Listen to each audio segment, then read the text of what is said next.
ಸಮರ್ಥ ಸದ್ಗುರು ನಾರಾಯಣ ಮಹಾರಾಜರು ಮೂರ್ತಿ ಭವಿಸಿದ ರಾಮನಾಮ ಜಪ ಸಾಧಕರು.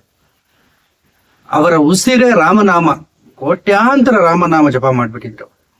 ಸಮರ್ಥ ನಾರಾಯಣ ಮಹಾರಾಜರು ಮಾರುತಿಯ ಅವತಾರ ಅಂತಾನೆ ಪ್ರಖ್ಯಾತರಾಗಿದ್ರು. ಅವರ ಶಿಷ್ಯ ಪರಂಪರೆ ಅಗಾಧ, ಪ್ರಪಂಚದಾದ್ಯಂತ ಅವ್ರಿಗೆ ಶಿಷ್ಯರಿದ್ದಾರೆ. ಅಂತಹ ಸಮರ್ಥ ನಾರಾಯಣ ಮಹಾರಾಜರು ಶಂಬಲ ಗ್ರಾಮಕ್ಕೂ ಭೇಟಿ ಕೊಟ್ಟಿದ್ರು. ಅಂದ್ರೆ ನಿಮ್ಗೆಲ್ಲ ಆಶ್ಚರ್ಯ ಆಗ್ಬೋದು. ಶಂಬಲದ ಮಾರ್ಗ ತೆಕ್ಕೊಳ್ದವ್ರಿಗೆ ಹಿಮಾಲಯಕ್ಕೆ ಹೋದಾಗ ಆ ಶಂಬಲ ಗ್ರಾಮದಲ್ಲಿ ಅದ್ಭುತಗಳನ್ನೆಲ್ಲ ಅವರು ಕಂಡ್ರು. ಅದನ್ನೆಲ್ಲ ಆ ದಾಖಲೆಗಳೆಲ್ಲ ಇದೆ ಈಗಲೂ. ಶಂಬಲ ಗ್ರಾಮದಲ್ಲಿ ಅವ್ರು ಏನೇನು ನೋಡಿದ್ರು ಅಂತ. ಶ್ರೀ ಸದ್ಗುರು ನಾರಾಯಣ ಲೀಲಾಮೃತ ಪ್ರತಿಯೊಬ್ಬರು ಓದಲೇಬೇಕಾದಂತಹ ಪುಸ್ತಕ ಇದು. ಅವರ ಜೀವನ ಚರಿತ್ರೆ, ಲೀಲಾಮೃತ ಇದನ್ನೆಲ್ಲ ಪ್ರಕಟ ಮಾಡಿದ್ದಾರೆ. ಈ ಪುಸ್ತಕದಲ್ಲಿ ಅತ್ಯದ್ಭುತವಾದ ವಿಚಾರಗಳನ್ನ ಲೇಖಕರು ಇದರಲ್ಲಿ ತಿಳಿಪಡಿಸಿದ್ದಾರೆ. ಸಮರ್ಥ ನಾರಾಯಣ ಮಹಾರಾಜರು ವಿದುರಾಶ್ವತ್ಥದಲ್ಲಿ ಅನೇಕ ವರ್ಷಗಳ ಕಾಲ ಮರದ ಮೇಲೆ ವಾಸ ಮಾಡಿದ್ದಾರೆ, ಕೋತಿಗಳ ರೀತಿನಲ್ಲಿ. ಬರೀ ರಾಮನಾಮ ಜಪ, ಆಹಾರಕ್ಕೆ ಅಲ್ಲಿರೋ ಎಲೆಗಳು, ಇಷ್ಟೇ. ಈ ರೀತಿಯಾದಂತ ಕಠಿಣಾತಿ ಕಠಿಣವಾದ ರಾಮನಾಮ ಜಪ ಸಾಧನೆಯನ್ನ ಅವ್ರು ಮಾಡ್ತಾರೆ. ಬ್ರಹ್ಮಚೈತನ್ಯರ ಅನುಗ್ರಹ ಆಗುತ್ತೆ ಅವರಿಗೆ.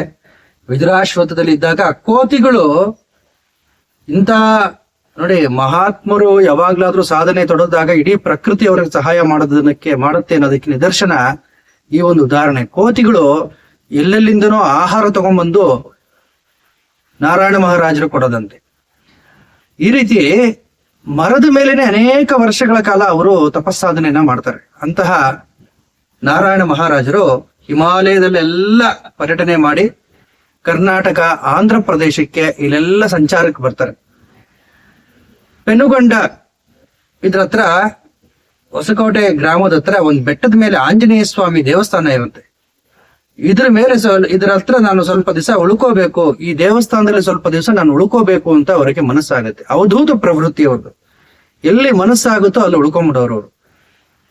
ಆಗ ಧವಳಕೊಂಡದ ಶಾನುಭೋಗರು ಇವ್ರ ಮೇಲೆ ಅತೀವವಾದ ಒಂದು ಭಕ್ತಿಯನ್ನ ಇರಿಸ್ಕೊಂಡಿರ್ತಾರೆ. ನಿಮ್ಮ ಹತ್ರ ನಾನು ಮಾತಾಡಬೇಕು, ನಿಮ್ಮ ಅನುಗ್ರಹ ಆಗ್ಬೇಕು ಅಂತ ಕೇಳ್ಕೊಳ್ತಾರೆ.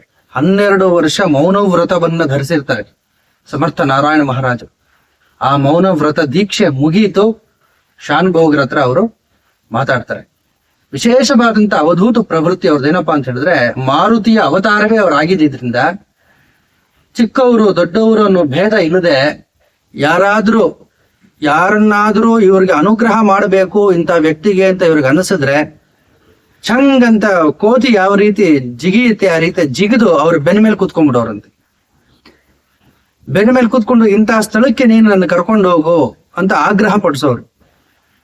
ಇದೇನಿದು ಹೊಸಬರಿಗೆ ಅರ್ಥ ಆಗ್ತಾ ಇರ್ಲಿ, ಇದೇನಿದು ಹುಚ್ಚುತನ ಆಗಿತ್ತ, ಹುಚ್ಚನೋ ಬೈರಾಗಿನೋ, ಯಾಕೆ ಈ ರೀತಿ ಮಾಡ್ತಿದ್ದಾರೆ ಅಂತ ಪ್ರಾರಂಭದಲ್ಲಿ ಜನಗಳಿಗೆ ಅರ್ಥ ಆಗ್ತಿರ್ಲಿಲ್ಲ. ಆಮೇಲೆ ಹೋಗ್ತಾ ಹೋಗ್ತಾ ಜನಗಳಿಗೆ ಅರ್ಥ ಆಯ್ತಂತೆ, ಓಹೋ ಸಾಕ್ಷಾತ್ ಮಾರುತಿಯ ಅವತಾರ ಇವರು ಅಂತ. ಯಾರ್ಯಾರು ಇವ್ರನ್ನ ಭುಜದ ಮೇಲೆ ಕೂಡಿಸ್ಕೊಂಡು ಸಂಚಾರ ಮಾಡಿಸಿದರೆ ಅವ್ರಿಗೆಲ್ಲ ಒಳ್ಳೇದಾಗೋದಕ್ಕೆ ಪ್ರಾರಂಭ ಆಯಿತು. ಅದಾದ ನಂತರ ಪ್ರಾರಂಭದಲ್ಲಿ ಅಸಡ್ಡೆ ಪಟ್ಕೊಳ್ತಿದ್ದ ಯಾವ ಜನ ಇದ್ರೋ ಅದೇ ಜನ ನಾನು ಗುರುಗಳನ್ನ ಹೊತ್ತು ತಿರುಗಬೇಕು ಅಂತ ಅವರವರೇ ಮುಗಿ ಬೀಳುವಂತ ಒಂದು ಪರಿಸ್ಥಿತಿ ಕೂಡ ಬಂತಂತೆ. ಆ ರೀತಿ ಸಮರ್ಥ ನಾರಾಯಣ ಮಹಾರಾಜರ ಲೀಲೆ. ಸದಾ ರಾಮನಾಮ ಜಪ, ರಾಮ ತ್ರಯೋದಶಾಕ್ಷರಿ ರಾಮನಾಮ ಜಪ ಮಾಡಿ ಮಾಡಿ ಮಾಡಿ ಮಾರುತಿಯ ಶಕ್ತಿ ಇವರಲ್ಲಿ ಆವಾಹನೆ ಆಗೋಗಿತ್ತು. ಇವರೇ ಮಾರುತಿಯ ಸ್ವರೂಪ ಆಗೋಗಿದ್ದು ಸಮರ್ಥ ನಾರಾಯಣ ಮಹಾರಾಜರು. ಈ ಒಂದು ಸುದ್ದಿ ಎಲ್ಲ ಜನಗಳಿಗೂ ತಿಳಿತಾ ಎಲ್ಲರೂ ಅನ್ನ ಸಂತರ್ಪಣೆ ಮಾಡೋದಕ್ಕೆ ಶುರು ಮಾಡ್ತಾರೆ ಆ ಗ್ರಾಮದಲ್ಲಿ. ಯಾಕೆಂತ ಹೇಳಿದ್ರೆ, ಯಾವ ಗೃಹಸ್ಥ ಮಹಾರಾಜರನ್ನ ಕರೆಸಿ ಅನ್ನ ಸಂತರ್ಪಣೆ ಮಾಡಿಸಿ ಅವ್ರಿಗೆ ಊಟ ಹಾಕಿದ್ನೋ ಅವನಿಗೆ ತುಂಬಾ ಒಳ್ಳೇದಾಗ್ಬಿಡುತ್ತೆ, ಜೀವನದಲ್ಲಿ ಅಭಿವೃದ್ಧಿ ಪಡೆದು ಬಿಡ್ತಾನೆ. ಈ ಸುದ್ದಿ ತಿಳಿದು ಎಲ್ಲರೂ ಸಮರ್ಥ ನಾರಾಯಣ ಮಹಾರಾಜನ ಮನೆಗೆ ಕರೆಯೋದು. ಆ ನೆಪದಲ್ಲಿ ಎಲ್ಲ ದೀನರಿಗೆ, ದರಿದ್ರರಿಗೆ, ಊರಲ್ಲಿರ್ತಕ್ಕಂಥ ಬಡ ಜನರಿಗೆ ಎಲ್ಲರಿಗೂ ಈ ಒಂದು ನೆಪದಿಂದ ಅನ್ನದಾನ ಆಗೋದಕ್ಕೆ ಶುರು ಆಗುತ್ತೆ. 3 ವರ್ಷಗಳ ಕಾಲ ಆ ಪ್ರಾಂತ್ಯದಲ್ಲಿ ಸಾವಿರಾರು ಜನಗಳಿಗೆ ಅನ್ನದಾನವನ್ನ ಭಕ್ತರ ಕೈಲಿ ಗುರುಗಳು ಮಾಡಿಸ್ತಾರೆ. ಆ ಪ್ರಾಂತ್ಯದಲ್ಲಿ ಡೆಪ್ಯೂಟಿ ಕಲೆಕ್ಟರ್ ಸೂರ್ಯಪ್ರಕಾಶ್ ಅಂತ ಇರ್ತಾರೆ. ಅವರು ಪ್ರಯಾಣ ಬೆಳೆಸ್ತಿರ್ತಾರೆ. ಅವರು ಪೆನುಗೊಂಡ ಡೆಪ್ಯೂಟಿ ಕಲೆಕ್ಟರ್ ಆಗಿದ್ರಂತೆ ಆ ಕಾಲದಲ್ಲಿ. ಅವರು ಹಿಂದೂಪುರಕ್ಕೆ ಬರ್ತಾರೆ, ಕಾರಲ್ಲಿ ಹೆಂಡತಿ ಜೊತೆ ಪ್ರಯಾಣ ಮಾಡ್ತಿರ್ತಾರೆ. ರಸ್ತೆ ಬದಿನಲ್ಲಿ ಸಮರ್ಥ ನಾರಾಯಣ ಮಹಾರಾಜರು ನಿಂತ್ಕೊಂಡಿರ್ತಾರೆ. ಅವರ ಹಾವ ಭಾವ ಎಲ್ಲ ಮಾರುತಿ ತರಾನೇ, ಆಂಜನೇಯ ಸ್ವಾಮಿ ತರಾನೇ ಅವರು. ಇವ್ರನ್ನ ನೋಡಿ ಇವ್ರ ದೃಷ್ಟಿ ಬೀಳುತ್ತೆ, ಗುರುಗಳ ದೃಷ್ಟಿ ಅವ್ರ ಮೇಲೆ ಬೀಳುತ್ತೆ. ಆ ಕಾರು ಮೇಲೆ ಇವರು ಮಾರುತಿ ರೀತಿನಲ್ಲಿ ಜಿಗಿತಾರೆ. ಜಿಗಿದು ಆ ಸೂರ್ಯಪ್ರಕಾಶ್ ಅವರ ಹೆಂಡತಿ ತೊಡೆ ಮೇಲೆ ಕೂತ್ಕೊಂಡ್ಬಿಡ್ತಾರೆ. ಇದನ್ನ ನೋಡಿ ಎಲ್ಲರಿಗೂ ಗಾಬರಿ ಆಗುತ್ತೆ. ಇದರಪ್ಪ ಕಲೆಕ್ಟರ್ ಅವರ ಪತ್ನಿ ಗುರುಗಳು ಅವ್ರ ತೊಡೆ ಮೇಲೆ ಕೂತ್ಕೊಂಡ್ಬಿಟ್ರಲ್ಲ ಅಂತ. ಗುರುಗಳು ಹೋಗಿ ಕೂತ್ಕೊಂಡಿದ್ದು ಮಾತೃಭಾವದಿಂದ, ಈಕೆ ನನ್ನ ತಾಯಿ ಅಂತ. ಇನ್ನೊಂದು ಕಾರಣನೂ ಇದೆ ಯಾಕೆ ಹೋಗಿ ಗುರುಗಳು ಆಕೆ ತೊಡೆ ಮೇಲೆ ಕೂತ್ಕೊಂಡ್ರು, ಇದನ್ನ ಹೇಳ್ತೀನಿ ನಾನು. ಕಲೆಕ್ಟರ್ಗೆ ತುಂಬಾ ಕೋಪ ಬರುತ್ತೆ, ಇವನ್ ಯಾರೋ ಹುಚ್ಚ ಬಂದು ಈ ರೀತಿ ತೊಡೆ ಮೇಲೆ ಕೂತ್ಕೊಂಡಿದ್ದಾನಲ್ಲ ಅಂತ ಹೇಳಿ ಗುರುಗಳ ಮೇಲೆ ರೇಗಾಡ್ತಾನೆ.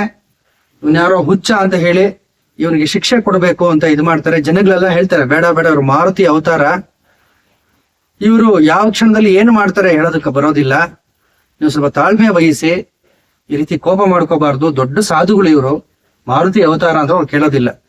ಈಗಿಂದೀಗ್ಲೇ ಹುಚ್ಚಾಸ್ಪತ್ರೆಯಿಂದ ಡಾಕ್ಟರ್ನ ಕರೆಸಿ ಇವರನ್ನ ಹುಚ್ಚಾಸ್ಪತ್ರೆಗೆ ಸೇರಿಸ್ಬೇಕು, ಇವರನ್ನ ಈ ಕೂಡಲೇ ಬಂಧಿಸ್ಬೇಕು, ಹುಚ್ಚಾಸ್ಪತ್ರೆಗೆ ಇವ್ರನ್ನ ಅಡ್ಮಿಟ್ ಮಾಡ್ಬೇಕು ಅಂತ ಹೇಳಿ ಎಲ್ಲ ಸರ್ಕಾರಿ ಪ್ರಕ್ರಿಯೆಗಳನ್ನ ಆತ ಮಾಡ್ಕೊಳ್ತಿರ್ತಾನೆ.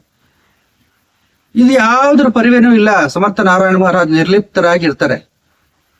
ಒಂದು ಕ್ಷಣ ಅವ್ರ ಕಣ್ಣಲ್ಲಿ ದಿವ್ಯವಾದ ತೇಜಸ್ಸು ಪ್ರಕಟ ಆಗುತ್ತೆ. ಆ ಡೆಪ್ಯೂಟಿ ಕಲೆಕ್ಟರ್ ಅನ್ನ ಕರೆದು ಕಣ್ಣಲ್ಲಿ ಕಣ್ಣಿಟ್ಟು ನೋಡಿ, ನನ್ನನ್ನ ಆಮೇಲೆ ಹುಚ್ಚಾಸ್ಪತ್ರೆಗೆ ಸೇರಿಸುವಂತೆ, ನಿನಗೆ ಮಕ್ಕಳಾಗ್ಲಿಲ್ವಲ್ಲ, ನನ್ನನ್ನ ಬೆನ್ನ ಮೇಲೆ ಹೊತ್ಕೊಂಡು ಈ ಗ್ರಾಮನ ಪೂರ್ತಿ ತಿರುಗಿಸು, 1 ವರ್ಷದಲ್ಲಿ ನಿನಗೆ ಮಕ್ಕಳಾಗತ್ತೆ ಅಂತ ಹೇಳ್ತಾರೆ. ಅದನ್ನ ನೋಡಿ ಆತನಿಗೆ ಒಂದು ಕ್ಷಣ ದಿಗ್ಭ್ರಮೆ ಆಗೋಗುತ್ತೆ. ಆ ಡೆಪ್ಯೂಟಿ ಕಲೆಕ್ಟರ್ ಹೆಂಡತಿ ಕೂಡ ಯಾವಾಗ ಮಹಾರಾಜರು ಆಕೆ ತೊಡೆ ಮೇಲೆ ಕೂತ್ಕೊಂಡ್ರು, ಆಕೆಗೆ ಪುತ್ರ ಭಾವ ಬಂದ್ಬಿಡುತ್ತೆ ಇವ್ರ ಮೇಲೆ. ನಾರಾಯಣ ಮಹಾರಾಜರೇ ನನ್ನ ಮಗ, ನನಗೆ ಮಕ್ಕಳೇ ಇರ್ಲಿಲ್ಲ, ಬಂದು ತೊಡೆ ಮೇಲೆ ಕೂತ್ಕೊಂಡ್ರು, ಇವರೇ ನನ್ನ ಮಗ ಅನ್ನೋ ಮಾತೃಭಾವ ಆಕೆಯಲ್ಲಿ ಬಂದ್ಬಿಡುತ್ತೆ. ಇದನ್ನ ನೋಡಿ ಒಂದು ಕ್ಷಣ ವಿಚಲಿತ ಆಗ್ಬಿಡ್ತಾರೆ ಡೆಪ್ಯೂಟಿ ಕಲೆಕ್ಟರ್. ಆದ್ರೆ ಯಾವಾಗ ನಾರಾಯಣ ಮಹಾರಾಜರು ಕಣ್ಣಲ್ಲಿ ಕಣ್ಣಿಟ್ಟು ನೋಡಿ ಹೇಳಿ, ನನ್ನನ್ನ ನೀನು ಇಡೀ ಗ್ರಾಮ ಪ್ರದಕ್ಷಿಣೆ ಮಾಡಬೇಕು ಬೆನ್ನ ಮೇಲೆ ಹೊತ್ಕೊಂಡು ಅಂತ ಹೇಳಿದಾಗ, ಯಾವುದೋ ವಿಚಿತ್ರವಾದ ಆವೇಶ ಬಂದಂಗ ಹಾಗೆ ಮಹಾರಾಜನ ಬೆನ್ನ ಮೇಲೆ ಹೊತ್ಕೊಂಡು, ತುಂಬಾ ಆಜಾನುಭಾವಿಗಳು ಅವರು, ಆದ್ರೆ ಗುರುಗಳೇ ಶಕ್ತಿ ಕೊಡ್ತಾರೆ ಅವ್ರಿಗೆ, ಬೆನ್ನ ಮೇಲೆ ಹೊತ್ಕೊಂಡು ತಿರುಗುವಂತ ಶಕ್ತಿ. ಬೆನ್ನ ಮೇಲೆ ಹೊತ್ಕೊಂಡು ಜನಗಳೆಲ್ಲ ಯಾರು ಆಡ್ಕೊಂಡು ನಕ್ಕಿದ್ರು ಪರವಾಗಿಲ್ಲ, ನಾನು ಕಲೆಕ್ಟರ್ ಆಗಿದ್ರು ಸೂಟು ಬೂಟು ಎಲ್ಲ ಹಾಕೊಂಡಿರ್ತಾರ ಅವ್ರು, ಜನಗಳು ಆಡ್ಕೊಂಡು ನಕ್ಕಿದ್ರು ಪರವಾಗಿಲ್ಲ, ಯಾರು ಏನು ಅವಮಾನ ಆದ್ರೂ ಪರವಾಗಿಲ್ಲ, ನಾನು ಇವರನ್ನ ಹೊತ್ಕೊಂಡು ಇಡೀ ಗ್ರಾಮವನ್ನ ನಾನು ತಿರುಗಲೇಬೇಕು ಅಂತ ಹೇಳಿ ಇಡೀ ಗ್ರಾಮವನ್ನ ತಿರುಗ್ತಾರೆ. ಅದೇ ರೀತಿನಲ್ಲಿ ಅವಮಾನಗಳಿಗೆ ದೇಹಾಭಿಮಾನವನ್ನ ಬಿಟ್ಟು ಗುರು ಸೇವೆಯನ್ನ ಅವರು ಮಾಡ್ತಾರೆ. 1 ವರ್ಷದಲ್ಲಿ ಅವರಿಗೆ ಮಕ್ಕಳಾಗುತ್ತೆ. ಇದು ಸಮರ್ಥ ನಾರಾಯಣ ಮಹಾರಾಜರು ಮಾಡ್ತಿದ್ದಂತ ಪವಾಡ. ಅವರು ಮಾರುತಿ ಅವತಾರವಾದ್ದರಿಂದ ಕೇವಲ ಬೇವಿನ ಸೊಪ್ಪು, ಆಗಲಕಾಯಿ ಈ ರೀತಿ ಪದಾರ್ಥಗಳನ್ನ ತಿಂದುಕೊಂಡು ಅವರು ತಪಶ್ಚರ್ಯೆಯನ್ನ ಮಾಡ್ತಾರೆ. ಹೀಗೆ ಸಂಚಾರ ಮಾಡಿಕೊಂಡು ಕಾಡು ಮೇಡು ಎಲ್ಲ ಅಲ್ದು ತುಮಕೂರು ಹತ್ರ ನಿಡಗಲ್ ಅಂತ ಒಂದು ಗ್ರಾಮಕ್ಕೆ ಬರ್ತಾರೆ. ಆ ಕಾಲದಲ್ಲಿ ಬೆಟ್ಟ ಗುಡ್ಡಗಳ ಪ್ರದೇಶ, ಹಲವಾರು ಗುಹೆಗಳಿದ್ದಂತ ಪ್ರದೇಶ, ಹತ್ತಿರವೇ ಇದ್ದಂತ ಒಂದು ಕಾಡಿಗೆ ಹೋಗ್ತಾರೆ ಗುರುಗಳು. ಅಲ್ಲಿ ಒಂದು ಗುಹೆನಲ್ಲಿ ವಾಸ ಮಾಡೋದಕ್ಕೆ ತೊಡಗ್ತಾರೆ. ಸದಾ ರಾಮನಾಮ ಜಪ, ತಪಸ್ಸು, ಇಷ್ಟೇ ಅವರ ದಿನಚರಿ. ತಪಸ್ಸನ್ನು ಮಾಡ್ತಿರ್ಬೇಕಾದ್ರೆ ಆಹಾರಕ್ಕೆ ಏನ್ ಮಾಡೋದು, ಈಚಲ ಮರ ಇರುತ್ತೆ, ಈಚಲ ಹಣ್ಣುಗಳನ್ನೆಲ್ಲ ಉದುರಿರೋ ಈಚಲ ಹಣ್ಣುಗಳನ್ನ ತಿಂತಾ ಇರ್ತಾರೆ ಗುರುಗಳು. ಅಲ್ಲಿ ಉದುರಿರ್ತಕ್ಕಂಥ ಈಚಲ ಹಣ್ಣುಗಳನ್ನ ತಿಂತಾ ಇರ್ತಾರೆ. ಹತ್ತಿರದಲ್ಲೇ ಊರಾಚೆ ಒಂದು ಲಕ್ಷ್ಮೀ ನರಸಿಂಹಸ್ವಾಮಿ ದೇವಸ್ಥಾನ ಇರುತ್ತೆ. ಹುಚ್ಚನ ರೀತಿಯಲ್ಲಿ ಇರ್ತಾರೆ ಗುರುಗಳು. ಜಟ, ತಲೆನಲ್ಲಿ ಜಟೆ, ಭಸ್ಮಲೇಪನ, ತುಂಡು ವಸ್ತ್ರ, ಅಲ್ಲಿದ್ದಂತ ಈಚಲ ಹಣ್ಣುಗಳನ್ನ ತಿಂತಿರ್ತಾರೆ. ಅದನ್ನ ನೋಡಿ ಸಾಧು ಅಂತ ಹೇಳ್ತಾನೆ ಈತ, ಈಚಲ ಹಣ್ಣುಗಳೆಲ್ಲ ತಿಂತಿದ್ದಾನೆ ಅಂತ ಹೇಳಿ ಆಡ್ಕೊಂಡು ನಗ್ತಾನೆ. ನಾವು ಮನಸ್ಸಿನಲ್ಲಿ ಗುರುಗಳ ಮೇಲೆ ಒಂದು ರೀತಿಯ ಅಸಡ್ಡೆಯ ಭಾವನೆಯನ್ನ ಮಾಡಿಕೊಂಡು ಮನೆಗೆ ಹೋಗ್ತಾರೆ. ಮನೆಗೆ ಹೋದ ಕೂಡ್ಲೆ ಅವ್ರ ಹೆಂಡತಿಗೆ ವಿಪರೀತ ತಲೆನೋವು, ಜ್ವರ ಪ್ರಾರಂಭ ಆಗುತ್ತೆ. ಇದೇನಿದು ಈ ರೀತಿ ಆಗೋಯ್ತಲ್ಲ ಅಂತ ಹೇಳಿ ಆಶ್ಚರ್ಯ ಆಗುತ್ತೆ. ಏನು ಮಾಡಿದ್ರು ಜ್ವರ ತೆಗಿತಿಲ್ಲ, ತಲೆನೋವು ವಾಸಿ ಆಗ್ತಿಲ್ಲ. ಅಂತರಂಗದಲ್ಲಿ ಕೂತ್ಕೊಂಡು ಆಲೋಚನೆ ಮಾಡ್ತಾನೆ ಆತ, ನಾನು ಆ ಈಚಲ ಹಣ್ಣುಗಳನ್ನು ತಿಂತಾ ಇದ್ದಂತ ಸಾಧುನ ನಿಂದನೆ ಮಾಡಿದೆ, ಅದರಿಂದ ಹೀಗಾಗಿರ್ಬಹುದಾ ಅಂತ ಹೇಳಿ ಮತ್ತೆ ಓಡೋಗಿ ಗುರುಗಳನ್ನ ಕ್ಷಮಾಪಣೆಯನ್ನ ಕೇಳ್ತಾನೆ.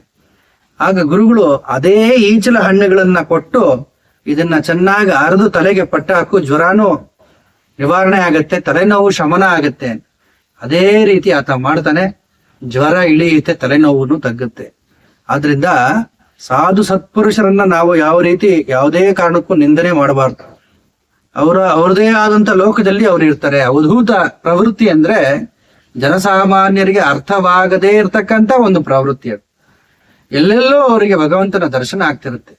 ಸಮರ್ಥ ನಾರಾಯಣ ಮಹಾರಾಜರು ಕೋಟ್ಯಾನು ಕೋಟಿ ರಾಮನಾಮ ಜಪ ಮಾಡಿದಂತ ಮಹಾನುಭಾವರವರು.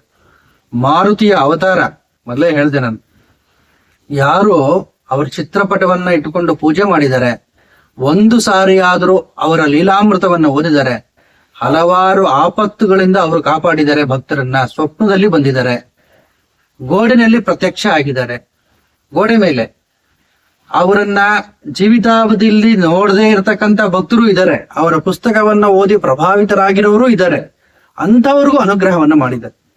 ಸಾಧನೆ ಮಾಡಬೇಕು ಅಂತ ಹೇಳಿದ್ರೆ, ಇಂಥ ವಿಶೇಷವಾಗಿ ರಾಮನಾಮ ಸಾಧನೆ ಮಾಡಬೇಕು ಅಂತ ಹೇಳಿದ್ರೆ, ಇಂತಹ ಮಹಾನುಭಾವರ ಜೀವನ ಚರಿತ್ರೆಯನ್ನು ಓದೋದ್ರಿಂದ ಈ ಪುಸ್ತಕದ ಮುಂದೆ ದೀಪ ಹಚ್ಚಿ ಸಾಧನೆ ಮಾಡಿದ್ರು ಸಾಕು. ರಾಮನಾಮ ಜಪ ತಂತಾನೇ ನಡ್ಕೊಂಡು ಹೋಗುತ್ತೆ. ಹರಿಹರದಲ್ಲಿ ಅವರ ಆಶ್ರಮ ಇದೆ, ಸಮರ್ಥ ನಾರಾಯಣ ಮಹಾರಾಜರದು ಹರಿಹರಪುರದಲ್ಲಿ. ಅಲ್ಲಿ ವಿಶೇಷ ಏನಪ್ಪಾ ಅಂತ ಹೇಳಿದ್ರೆ, ಯಾರೇ ರಾಮನಾಮ ಭಕ್ತರು, ಯಾರೇ ರಾಮನಾಮ ಜಪ ಸಾಧನೆ ಮಾಡೋರು ಅಲ್ಲಿ ಹೋದ ಕೂಡ್ಲೆ ತಂತಾನೇ ರಾಮನಾಮ ನಿರಂತರವಾಗಿ ಅವ್ರಿಗೆ ಉಚ್ಚಾರಣೆ ಆಗಕ್ ಶುರು ಆಗುತ್ತೆ. ಎಷ್ಟೊತ್ತು ಬೇಕಾದ್ರೂ ಕೂತ್ಕೊಂಡು ರಾಮನಾಮ ಜಪವನ್ನು ಆನಂದವಾಗಿ ಮಾಡ್ಬೋದು. ಇಲ್ಲಿ 10 ನಿಮಿಷ ಮಾಡಕ್ ಆಗ್ತಲ್ಲ ಗುರುಗಳೇ, ನಮ್ಗೆ ರಾಮನಾಮ ಜಪ ಅರ್ಧ ಗಂಟೆ ಕೂತ್ಕೊಳಕ್ ಆಗ್ತಾ ಇಲ್ಲ ಅಂತವ್ರು ಅಲ್ಲಿ ಗಂಟೆ ಕೂತ್ಕೊಂಡ್ಬಿಡ್ತಾರೆ. ಅಂತ ಒಂದು ತಪಶಕ್ತಿ ಇರ್ತಕ್ಕಂಥ ಜಾಗ ಅದು ಗುರುಗಳ ಆಶ್ರಮ.